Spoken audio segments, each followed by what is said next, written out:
I'm Madalyn Sklar. I am the host of the Social ROI Chat, and boy, were we in for a treat today. We have the fabulous Kim Garst with us. Hey, Kim, how are you? Hey, Madalyn, how are you? I'm doing great. It's hot in Tampa, Florida. I don't know where, but it has been super hot. Well, I'm in Houston, so it's pretty hot There. and humid here. So I think we probably have the same kind of weather, hot and humid. Definitely, definitely. So we just had a phenomenal Twitter chat with you as our guest, talking all about Facebook for marketers. Right? And yeah, I know. I love getting on Twitter and talking about Facebook. And there was so much you shared with us, and it's just great coming over here on Facebook Live and unpacking some of the things that you talked about because, as you know, Twitter is all about the 140 characters, and I like to use this video chat as a way to go beyond the 140 characters and really share more insights into what you were discussing with us. When we were first kicking off the chat, we were talking about, Facebook still being a platform for marketers to be on. We have so many choices today.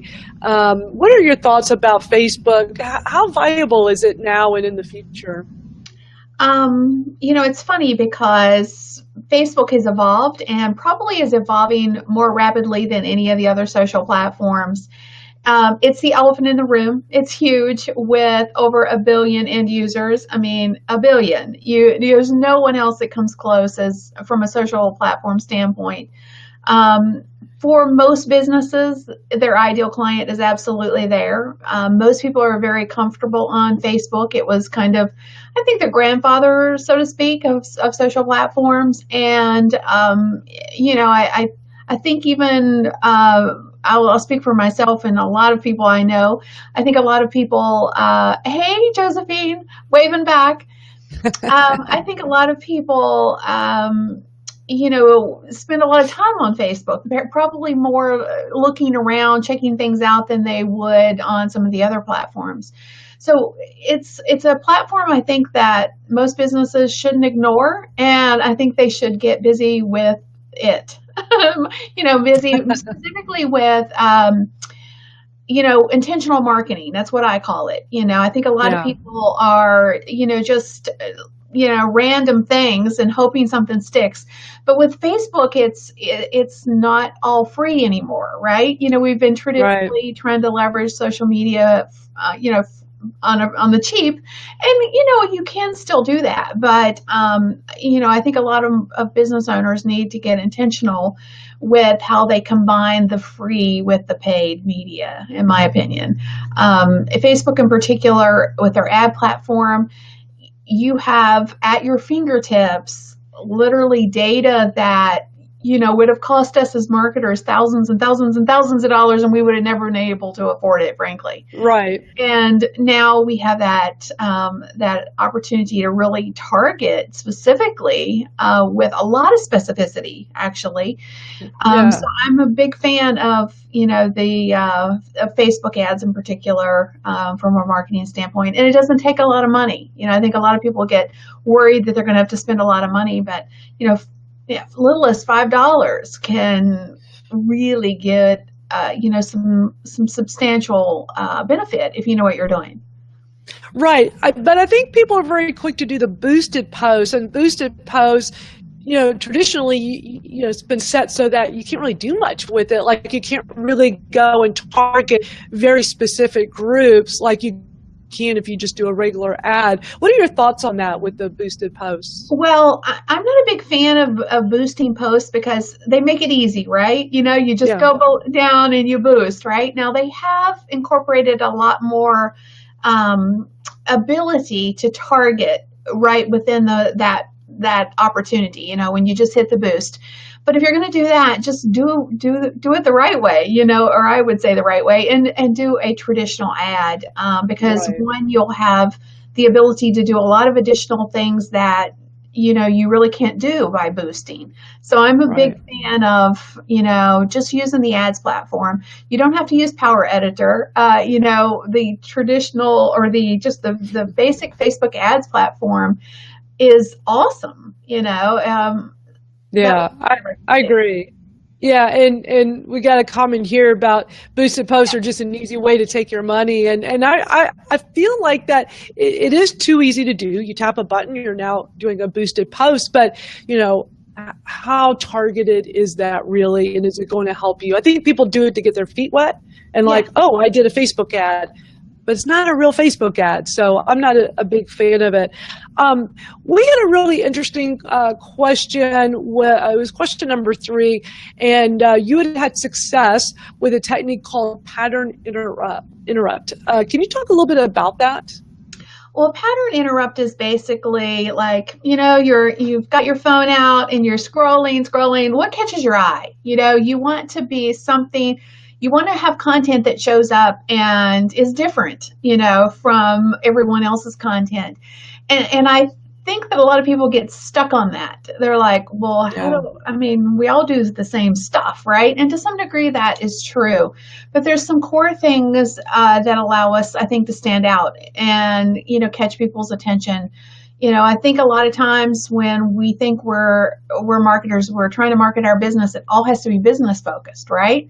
And the reality is that people aren't on social media, and they're certainly not on Facebook for the majority. The majority aren't to buy our products and services. That doesn't mean they won't buy our products and services, but it's social media, guys. And in order to really impact or attract the right people to you, you have to be social. You have to show up and be somebody who matters to them.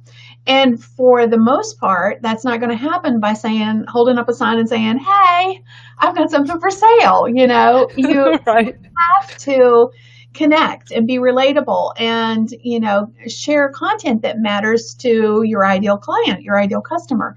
And that's probably not a sale on, our services. So my thing is, okay, how do I show up and be social? How do I start a conversation? And, one of the strategies that I shared was, obviously relatable content, but I think it's visual as well. Facebook is very visual, and, we're sharing you see a ton of content on Facebook. So you want to make sure that yours stands out. And I know a lot of people will share visuals, but think about the color schemes. Don't use a lot of blues because it blends in with the Facebook blues. Use a pop color, something that's going to catch eyeballs.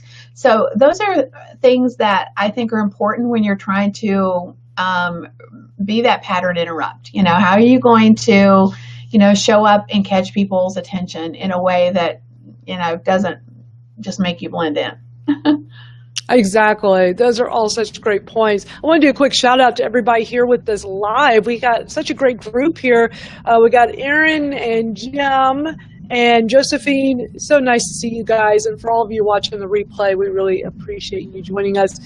Kim, I just love all of this great insights that you're sharing. Another one of the questions we talked about was Facebook Live. And I think that one we talked about the longest. I always kind of look and I try to time the questions, and that conversation just kept going and going and going, which was amazing. So talk to us about Facebook Live. What do you like about it? What do you dislike? And how should marketers be using it? Well, one, they should be using it. That's one of my first tips is just do it, Just do it. I know that's easier said than done for a lot. I never thought I would be someone who would embrace live video, but it is the fastest path to the know, like, and trust factor. It's a way to show up and give value. It's a way to connect. People get a sense for who you are. It's so much more impactful than the written word or a meme or a text or whatever. There's just that's that connection. And we've always known that video is impactful. I mean, everybody knows, hey, I should be creating video for my business, but yet it's always been an elephant. And with Facebook Live or live video across the board, Now it's much easier. You really only need your phone to do incredible things. And so I really believe that Facebook Live is a live video across the board. I think is going to be the future of how we consume a ton of our content, from education to news to entertainment. I mean, it's already been proven that that's happening. And how do we carve out our slice of that? Well, we have to get busy. We have to right. And just do it. Yeah, so just do it. And I think that, going back to, why some are successful, I think the majority that are truly using live video successfully are people who are just themselves. They Yes. show up and are authentic, and, they have a heart for those that they serve, and it comes across, and therefore, people gravitate to them. You are so good at that too. I mean, I've been watching you utilizing Facebook Live since the beginning of it, and watching you evolve and selling your courses and doing all these things because you have this community of people that will come and watch all your live videos, and having that know, like, and trust is so incredibly important. Like, to me, live video is the best medium to do that, to connect with your audience, to get them to know, like, and trust you, because it's so transparent, like what we're doing right now. You can't get more transparent than this, like hanging out, talking, everybody sees us, and that's why I think people love coming on here after the Twitter chat, because Twitter chat's a lot like texting, right? And they don't see us, and we're all just real quickly typing in our responses, and then we come over here and people get to feel like they can touch us, like we're just right within reach, which I feel is extremely powerful. So I love that you embrace it. It's one of those things too that I think, it's I never ceases to amaze me, because I just think of myself as me, right? So, but yet when you go to an event or a hockey game and somebody rushes up and says, "Hey, I saw you on Periscope," or "Hey, I saw you on Facebook Live," it's that connection, because they feel like they know you already, yes. And they do know a lot of things because we share a lot of stuff. So, they may remind you of something that you said or did, or, something that happened in your life, 6 months ago. It's a little surreal on some levels, but it is such an impactful connection. I don't know. It's hard to explain until you actually have those conversations with people. And the beautiful part about live video is you do have those conversations. I mean, people can ask us questions. We just got one, and we can answer, like right now on. I know, I love that. That's what makes this so great on Facebook Live. It's like instant connection, and we can answer a question immediately. I love that. I love that too. So to answer Kevin's question, Facebook Live versus Periscope, I get that question so often, and it's almost like saying, should I be on Facebook or Instagram, or should I be on Facebook or Twitter?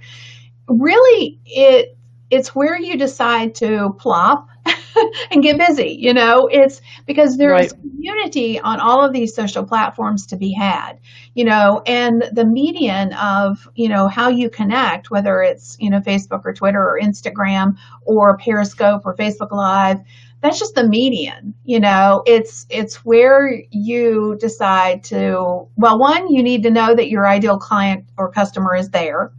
If they're on Periscope, then okay, do you have the time and resources to devote to building community there? If you do, then go for it. Same with Facebook Live. There's no, hey, Jed, there's no, in my opinion, I think, again, just any place that your ideal client or customer is, and you have the time and resources to devote to creating content there, go for it. I think you can do amazing things. That's so well said. I always just say experiment and see what works best. It's funny because with Periscope, I just always figured that would be the one I would use for live video because I'm so big with Twitter. But I have on my personal profile on Facebook, I'm at the 5,000 limit. So I have a very captive audience, and I find I do better with Facebook Lives for my live videos. And so, try them and see what works best, and if you can do both, great, and if not, use the one that works best. So yeah, very great advice, Kim. Gosh, we could just sit here all day and do this, but You I love can't. talking this stuff, so I geek out. I know, me too. I know. I mean, we could just sit here for hours and geek out on diva rings. And I mean, I think you could probably spend a good amount of time. I remember learning all about that from watching your Periscopes, learning all about the diva ring. So I had to get myself one too. This has been so great. So how can people best get in touch with you? I'm Kim Garst on all of my social platforms, and so you can find me on Twitter, Facebook, etc. My website is kimgarst.com/blog if you're looking for some good content. Otherwise, I mean, tweet me, Facebook me. I'm usually around. And I just have to say, I love this, what Jed just said. Madalyn and Kim on the same broadcast, and this is full of smarts. I love that. That's That is so so sweet. great. Thank you, Jed. I so appreciate your time today, Kim. Thank you so much for being part of the Social ROI chat today. You are just absolutely incredible. Thanks. Oh, thank you. Thank you. Thanks so much for having me, and I hope everybody has a blessed rest of your day. Take care. Yep.